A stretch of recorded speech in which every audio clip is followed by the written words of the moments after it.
Super story Tamil. மண்ணுலகையும் தேவலோகத்தையும் ஆட்கொண்ட சூரர்களை அழித்து தேவர்களை காக்கும் சிவனின் நெற்றிக்கண்ணில் இருந்து 6 தீப்பிழம்பாய் மாறி குழந்தைகளாக பிறந்தார் முருகன்.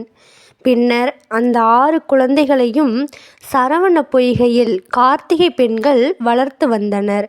ஒரு முறை சரவண பொய்கையில் வளரும் குழந்தையை கொண்டு வருமாறு சிவன் வேண்டினார். அந்த 6 குழந்தைகளையும் பார்வதி தேவி 2 கைகளால் எடுத்தார். 6 குழந்தைகள் இணைந்து ஒரு குழந்தையாயிற்று. அதனால் கந்தன் என்ற பெயர் அக்குழந்தைக்கு உண்டானது. பராசரர் என்ற முனிவர் சாபத்துக்கு அவரின் குழந்தைகள் ஆளானது.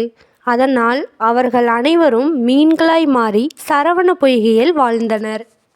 பார்வதி தேவியார் முருகனுக்கு ஊட்டிய பால் சரவண பொய்கையில் கலந்ததால் மீன் உருவில் இருந்த பராசரரின் குழந்தைகள் சாபம் நீங்கி பழைய உருவம் பெற்றனர்.